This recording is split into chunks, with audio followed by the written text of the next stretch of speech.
রমজান মাস তো আমাদের কাছে মুসলমানদের জন্য অবশ্যই স্পেশাল, আর যদি থাকে আরও স্পেশাল খাবার তাহলে তো কোনো কথাই নেই। হ্যালো ভিউয়ার্স, আসসালামু আলাইকুম। কেমন আছেন সবাই? আশা করি আল্লাহর রহমতে সবাই ভালো আছেন। সেরা স্বাদের একটি রেসিপি নিয়ে আপনাদের সামনে হাজির হয়ে গিয়েছি। ছোট থেকে বড় সবাই কিন্তু পছন্দ করে থাকবে এই রেসিপিটি।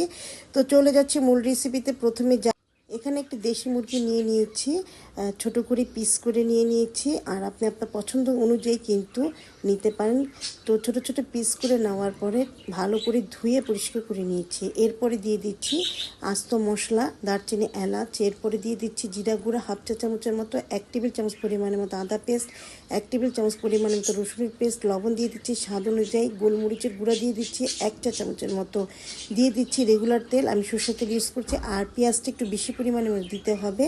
তো পেঁয়াজটা দেওয়ার পরে হাত দিয়ে একটু মেখে নিচ্ছি। এরপরে দিয়ে দিচ্ছি 1 ফালি লেবুর রস দিয়ে দেওয়ার পরে একটু ম্যারিনেট করে রাখবো 10 থেকে 15 মিনিটের মতো। আর যদি মনে হয় যে আপনার হাতে সময় নেই তাহলে কিন্তু দরকার নেই, কিন্তু ম্যারিনেট করে রাখলে ভালো হয়। তারপরে 15 মিনিটের পর চুলা বসিয়ে দিচ্ছি। যখন একটু কুক হয়ে আসবে 5 থেকে 6 মিনিটের মতো, তারপর ঢাকনাটা তুলে নিচ্ছি। তুলে নেওয়ার পরে একটু ভালোভাবে নেড়ে চেড়ে দিচ্ছি। ভালোভাবে নেড়ে চেড়ে দেওয়ার পরে আবার ঢাকনা দিয়ে ঢেকে দিচ্ছি। যখন একটু মাখা মাখা হয়ে আসবে, আমি কিন্তু এখানে কোনো পানি দিইনি, দিয়ে দিচ্ছি বাটার। আর আপনারা ইচ্ছে করলে ঘিও দিতে পারেন। এরপরে দিয়ে দিচ্ছি 2 কাপ পরিমাণের মতো পানি। যতক্ষণ না পর্যন্ত সিদ্ধ হয় তো অপেক্ষা করব।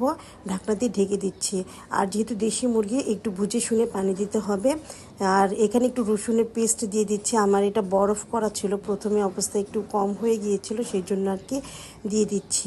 এরপরে ঢাকা দিয়ে ঢেকে দিচ্ছি। ঘন একটা ঝোল যখন আসবে তখন ঢাকনাটা তুলে নিচ্ছি। আর এখানে 1 চা চামচের মতো কর্নফ্লাওয়ার ফেটিয়ে নিচ্ছি।